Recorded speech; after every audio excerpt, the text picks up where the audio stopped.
Hi students, this is A. Mandri Kumar Rajesh. In this video, we are going to discuss topics like how to produce a virus resistant plant, then Flavr, Savr tomato and golden rice, especially biofortification.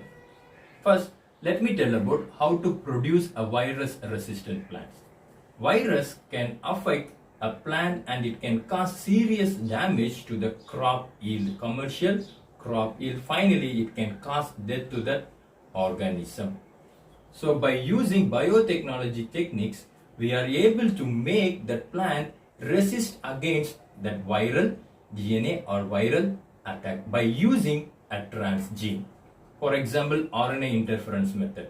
By introducing an RNA, that RNA can bind with that viral DNA and it can break down that viral DNA into pieces. So the viral DNA are not able to translate it into a protein and they are not able to cause the disease.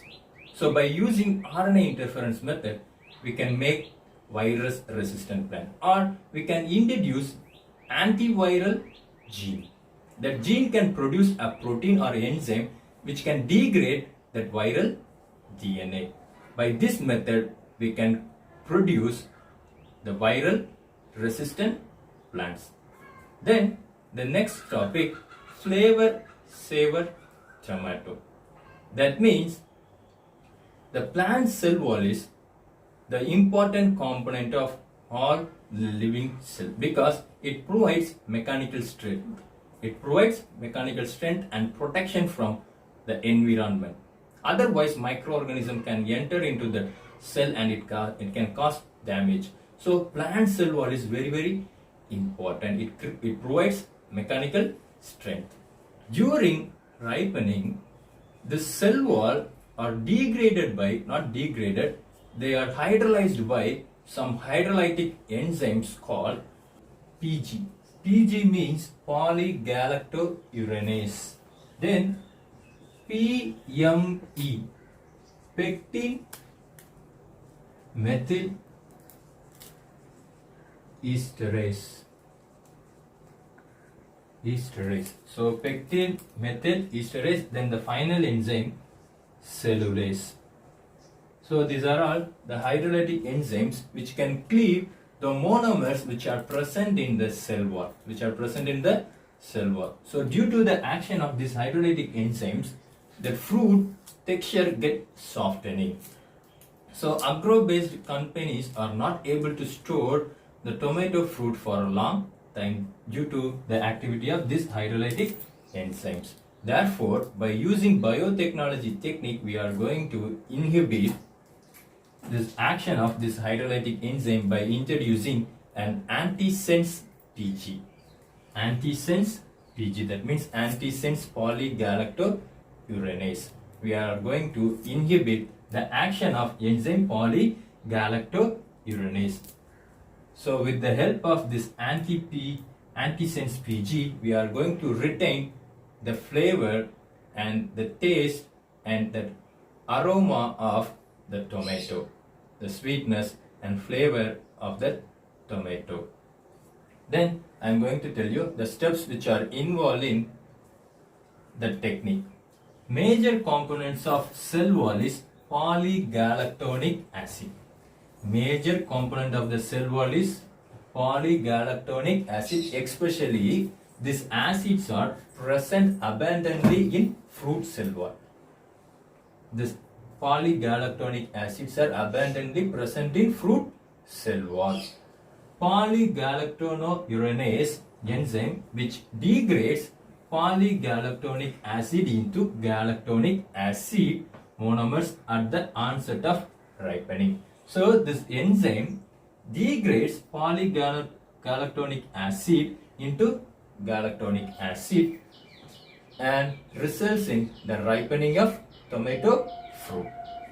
By introducing an antisense gene which interferes with the protection of enzyme polygalacturonase. So we are introducing a transgene, that is antisense PG. This gene inhibits the production of polygalacturonase. So with the help of this antisense DG, we can inhibit the production of enzyme polygalacturonase, and we can store the tomato for a long time, and we can retain the flavor and sweetness of the tomato. So here I have drawn the diagram. So this is the PG coding sequence, polygalacturonase coding sequence. It is replaced by anti-PG. It is replaced by anti-PG. So we are using the technique that is gene knockout, gene knockdown, gene knock-in. So gene knock-in technique, gene knockdown. We are replacing this PG coding sequence with the help of anti-PG. This anti-PG replaces the PG coding sequence with the help of naturally occurring crossing over. Crossing over takes place and this PG coding sequence replaced by anti-PG. Then this anti-PG sequence are placed between CAMV35 and naphthalene synthase, and they are introduced in a vector. And that vector contains kanamycin resistant gene, because this kanamycin resistant gene can screen the presence of PG antisense. Then this plasmid can transfer with the help of agrobacterium into the host plant. Then this PG antisense inhibit the production of polygalacturonase, results in the inhibition of the hydrolytic enzymes. Then we can store the tomato for a long time, and we can transfer or we can transport the tomato without any damage. So this is how we can create Flavr, Savr tomato with the help of antisense PG. Then I am going to tell about the biofortification example, golden rice. Let me tell about the golden rice and biofortification. Biofortification means it is a process in which nutritional quality of the food crop get increased through agronomic practices, and that condition is called as biofortification. Golden rice is a variety of Oryza sativa produced through genetically engineered technique in order to produce beta carotenoids. They are the precursor of vitamin A. In the normal endosperm of the rice plant do not contain the beta carotene, while in the case of genetically engineered golden rice, that endosperm contains beta carotene. Then that project was started in the year 1982 by the scientist Inigo Porteous and Peter Payer. Then for that process, three important genes are needed. For that process, three genes are required. They are PSY, phytoene synthase derived from the daffodil, the flower daffodil, Narcissus, pseudo-narcissus. Then the second gene, CRT1 gene from soil bacteria, Erwinia iridivora. Then the third gene, lycopene cyclase, that is called like gene from wild type rice endosperm. So the genetic engineering process required three genes. They are Psi gene, then CRT1 gene and like gene. Now I am going to tell you the steps which are involved in that process.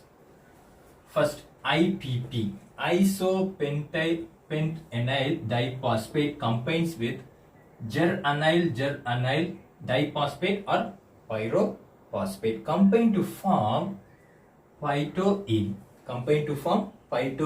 With the help of enzyme phytoene synthase. Then this phytoene is converted into lycopene with the help of the enzyme phytoene desaturase zeta-carotene desaturase. This phytoene is get converted into lycopene with the help of enzyme phytoene desaturase, then zeta-carotene desaturase. So it is a single bacteria, that is Erwinia iridivora, can perform both function. It can produce phytoene desaturase enzyme and zeta-carotene desaturase enzyme results in the production of lycopene. Then this lycopene is converted into beta carotene with the help of lycopene beta cyclase. Lycopene beta cyclase. So results in the production of beta carotene. Now that endosperm contains the beta carotene.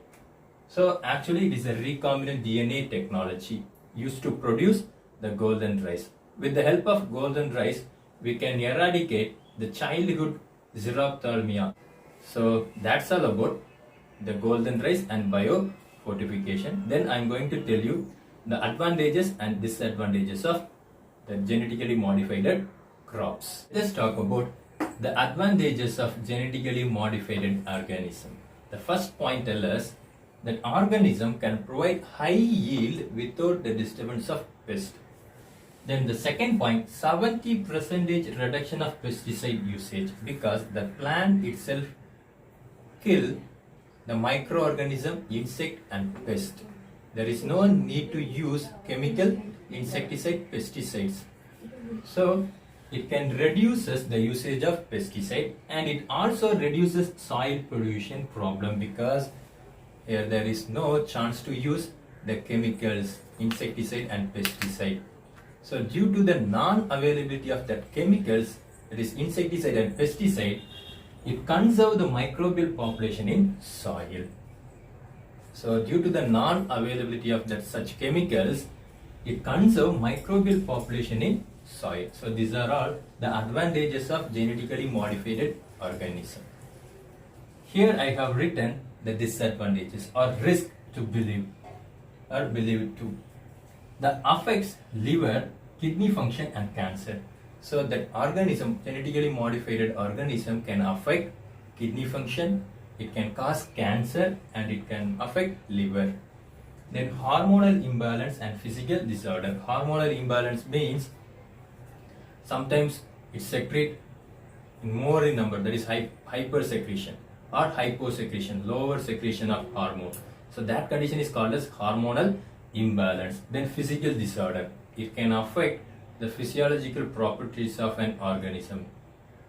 Then anaphylactic shock and allergies. Anaphylactic shock means sudden hyperexcitement and it can cause allergies. Adverse effect in immune system because of bacterial protein. So this is the major disadvantage. It can affect our immune system. Loss of viability of seeds seen in Terminator seed technology of GM crops. So they are using a technology called Terminator seed technology. That means the seeds are not viable for the next generation. We have to depend upon the company for the another cultivation of that crop. So seeds are not viable. So these are all the disadvantages of genetically modified organisms. So that's all about today's video. If you have any doubt, please let me know. Thank you very much for watching this video. Thank you.